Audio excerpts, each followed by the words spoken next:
ధనస్సు వారికి కనుక చూసుకున్నట్లయితే ఈ 2026వ సంవత్సరంలో కలిగేటువంటి ఫలితాలు ఏమిటి? సహజంగా మనం చూసుకునేది ఉగాది నుంచి చూసుకుంటాం. కాకపోతే ఆంగ్ల సంవత్సర పరంగా కొంతమంది ప్లానింగ్స్ అవి ఉంటాయి. ఈ సంవత్సరంలో ఇవన్నీ ప్లానింగ్ చేసుకోవాలి. దానివల్ల కొంతమంది అడిగిన రిక్వెస్ట్ చేయడం వల్ల చెప్పడం జరుగుతుంది. అయితే ఇక్కడ మీకు ముందుగా గ్రహస్థితి ఏ విధంగా ఉంది మీ ధనస్సు వారికి కనుక చూసుకుంటే, మేజర్ ప్లానెట్స్ అంటే రాహుకేతు గురు శని స్థితి కనుక చూసుకుంటే అర్ధాష్టమ శని నడుస్తుందని ఒక చిన్న భయంలో ఉన్నారు. దానికి తీసుకోవాల్సిన జాగ్రత్త తీసుకుంటే ఇబ్బంది ఉండదు.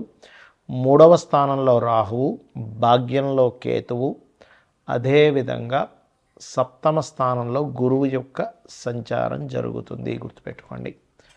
అయితే ఈ యొక్క మేజర్ ప్లానెట్స్ యొక్క గ్రహస్థితి మూలంగా మీకు అసలు ఎటువంటి ఫలితాలు జరగనున్నాయి, ఏ విషయంలో జాగ్రత్తగా ఉండాలి, ఏ దేవత ఆరాధన చేసుకోవాలి అనేటువంటి అంశాలు చెప్తుంది నేనైనప్పటికీ కూడా చెప్పిస్తుంది సాక్షాత్ లలిత అమ్మవారిగా భావిస్తూ. ప్రధానంగా ఏంటంటే ఇక్కడ మీ జాతక చక్రంలో అంటే మీ యొక్క గ్రహస్థితి రకంగా చూసుకుంటే కొంచెం ఈ అర్ధాష్టమ శని ప్రభావం ఉంది కాబట్టి చెయ్యని వాటికి చిన్న చిన్న నిందలు అనుభవించడం, తొందరపడేదో ల్యాండ్, తొందరపడేదో ఫ్యాక్టరీ, తొందరపడేదో నిర్మించడం ద్వారా కొంత స్ట్రెస్. ఒక గృహమే అనుకోండి, ఎందుకంటే 4వ స్థానంలో శని ఉన్నప్పుడు గృహ నిర్మాణ సంబంధించిన విషయంలో కిందని పనిచేసే వాళ్ళు కాస్త ఇబ్బంది పడుతూ ఉంటారు. అయితే కొంత ధైర్యంగా కొన్ని పనులు ప్రారంభిస్తారు. మరియు రైతులకి, రియల్ ఎస్టేట్ రంగాల వారికి అందులోనే డబ్బులు వస్తూ ఉంటుంది, అందులోనే శ్రమ కూడా ఉంటూ ఉంటుంది, గుర్తుపెట్టుకోండి. అయితే మీరు మాత్రం నిత్యము కూడా అర్ధాష్టమ శని ఉన్నందుకు సర్వసాధారణంగా కూడా మీరు ఏంటంటే లక్ష్మీ నరసింహస్వామి యొక్క ఆరాధన చేసుకోవడం చాలా మంచిది. ఎప్పుడైతే మీ రాస్యాధిపతి వివాహ స్థానంలో, పార్ట్నర్షిప్ స్థానంలో ఉన్నాడు కాబట్టి మొదటి 6 నెలలు కూడా వివాహ ప్రయత్నాలకి అనుకూలత ఉంది, స్ట్రెస్ ఉంది, రెండూ ఉన్నాయి చెప్పాలంటే. ఇక మీరు పుణ్యక్షేత్ర దర్శనాల్లో ముఖ్యంగా గణపతి మరియు సూర్య ఆరాధన ఎక్కువగా చేస్తూ ఉండండి. గురువులతోని, తండ్రితోని తెలియని చిన్న ఎడబాటు చూపిస్తుంది. అదేవిధంగా ఉద్యోగ అవకాశాలు కూడా మొదటి 6 నెలలు ఎక్కువగా వస్తాయి. దాని తర్వాత కొంతవరకు ఇన్సూరెన్సెస్ చేయవలసినటువంటి విషయాల్లో నెగ్లిజెన్సీస్ చేయకుండా ఇన్సూరెన్సెస్ మూలంగా కూడా లాభం వచ్చేటువంటి సమయం 6 నెలల తర్వాత అంటే జూన్ నుంచి చూపిస్తుంది. ఇక మీరు నిత్యము చేయవలసినటువంటి దేవతారాధన, గ్రహారాధన ఏమిటంటే గ్రహాలలో ముఖ్యంగా శనివారాలు ఆయిల్ దానంగా ఇస్తుండండి. తెలిసిన ఆలయాల్లో అమ్మవారి ఆలయం కావచ్చు, శక్తి ఆలయం కావచ్చు, నరసింహ ఆంజనేయ స్వామి గణపతి ఆలయంలోనే ఇస్తూ ఉండండి. నవగ్రహాల్లో రాహు, శని, గురు, కేతు గ్రహాల దగ్గర దీపారాధన చేయండి. గోవులకి క్యారెట్స్, బెల్లము తినిపిస్తుండండి, అన్ని విధాలా బాగుంటుంది. ఈ గోచార పరంగా 2026 సంవత్సరంలో ఎలా ఉంటుంది? అసలు 2025 డిసెంబర్ నుంచే మనకి కుజుడు ధనుసు రాశిలోకి మారుతున్నందుకు పర్టికులర్గా ఈ సంవత్సరంలో జరిగే ఫలితాలు కానివ్వండి, మరియు అదేవిధంగా అసలు జన్మజాతకం, గోచారం కాకుండా జన్మజాతకంలో ఏం చూసుకోవాలనే విషయాలు కూడా నేను చెప్తాను. ఫస్ట్ ఆఫ్ ఆల్ ఈ శని మీనరాశిలో ఉంటూ కుజుడు కూడా ధనుసు రాశిలోకి వచ్చినందుకు 2025 డిసెంబర్ నుంచే కొంత ప్రకృతి వైపరీత్యాలు కావచ్చు, అగ్ని సంబంధించినటువంటి ప్రమాదాలు కావచ్చు, అదేవిధంగా ఇంత మనం ఆల్రెడీ 15-20 రోజుల క్రితమే చెప్పాం ఏంటంటే ఫ్లైట్ రిలేటెడ్ సంబంధించిన విషయాలు ఇబ్బంది వస్తుందని. అది యాజ్ ఇట్ ఈజ్ అలాగే జరిగింది మనం చూసుకున్నట్లయితే. అదేవిధంగా ఇక్కడ ఏంటంటే ఒకటే కొంచెం హెచ్ఐవి లాంటివి పెరుగుతాయి కాబట్టి యువకులు కాస్త తొందరపడి అటువంటి ఇవి చేసేటప్పుడు కాస్త జాగ్రత్తగా సేఫ్టీ అది వాడాలి.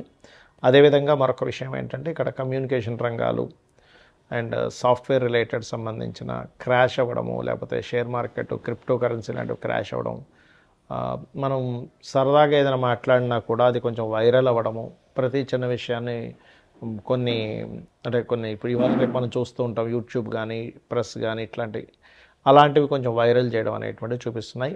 ఆ వైరల్ అవ్వడం వల్ల కొంతమంది దానికి అంటే కొంత మనస్తాపం చెంది వాళ్ళు కొన్నిటికి గురవడం, అంటే కొంతమంది ఇలా చేస్తారా నన్ను, బ్యాడ్ చేస్తారా నన్ను అనేటువంటి దాంతో కొంతమంది ప్రాణాలు కోల్పోవడం కూడా ఉంటుంది. సో అందుకని మీరు ఏం చేస్తారంటే నిత్యము కూడా ఏదైనా ఆలయానికి వెళ్ళడము, చండీ పారాయణం చేయించుకోవడము, ఓం దుమ్ దుర్గాయ నమః, ఓం చండికాదేవి అయి నమః అని నామస్మరణ చేయడం చేస్తూ ఉండండి. ఇక జన్మజాతకంలో ఏం చూడాలనేటువంటి చాలామందికి తెలియదు. కేవలం ఏదో ఏలినాడు శని, కాలసర్పదోషం ఉంది, సర్పదోషం ఉంది, ఇవే చూస్తుంటారు. అలా కాదు. ఫస్ట్ ఆఫ్ ఆల్ ఏంటంటే జన్మజాతకంలో మన పర్సనల్ చార్ట్లో అసలు ఏం చూసుకోవాలి? ఎవరికైనా వాళ్ళు ఎదగలేకపోతున్నారు లైఫ్లో, ఎప్పుడు ఏదో ఒక ఆటంకం వస్తుంది అంటే వాళ్ళ పర్సనల్ చార్ట్స్లో ఇట్స్ వెరీ క్లియర్. వాళ్ళకేంటంటే ఒకటే, వాళ్ళ చార్ట్లో ఎక్కడో కేతు సంబంధం ఉంటుంది, లేదా ఏదో పాపగ్రహ సంబంధం ఉంటుంది. అదేంటో లగ్నానికి ఎక్కడ కనెక్టివిటీ వచ్చిందో తెలుసుకొని దానికి సంబంధంగా రెమెడీ చేసుకుంటూ ఉంటే ఖచ్చితంగా వాళ్ళు ఎదుగుతారు. అలాగే మరి కొంతమంది ధనపరంగా ఇబ్బంది పడుతుంటారు. ఎంతో కష్టపడుతున్నానండి, అవ్వట్లేదు, రావట్లేదు, నాకు వెళ్ళినాడు సేన అదా ఇదా అనుకుంటారు. కాదు, మీ పర్సనల్ చార్ట్లో ధనాధిపతి అని ఉంటారు. ఆ ధనాధిపతి ఎలా ఉన్నాడు అనేటువంటి చూసుకోవాలి. ధనాధిపతి కనుక స్ట్రాంగ్గా ఉన్నట్లయితే ఖచ్చితంగా మీకు అది ఏ మార్గంలో ఉంది, ఏం చేస్తే మీకు ధనం వస్తుందనే విషయం తెలుసుకోవడం జ్యోతిష్ శాస్త్రం. అంతేగాని ధనం రావట్లేదని బాధపడడం కాదు. ధనం ఏ రూపంలో ఉంది, అది హోటల్స్ రూపంలో ఉందా, ఫైనాన్స్ తిప్పడం వల్ల ఉందా, లేకపోతే సాఫ్ట్వేరా, లేకపోతే ట్రైనింగా, బిజినెస్సా, విదేశాలకు వెళ్ళడం ద్వారానా, ఇది తెలుసుకోగలగాలి. ఇలా రకరకాలుగా ఉంటుంది. మీడియేటింగ్ చేయడం ద్వారానా, బ్రోకరేజ్ చేయడమా, ఆన్లైనా, మీడియానా అని. అలాగే కొంతమందికి అన్నదమ్ములతో గొడవలు వస్తుంటాయి. పూర్వజన్మ కర్మ అన్నదమ్ముల రూపంలోని, తల్లి రూపంలో, తండ్రి రూపంలో వస్తుంది. వాళ్ళ వల్ల మీరు ఇంకొంచెం సఫర్ అవుతూ ఉంటారు.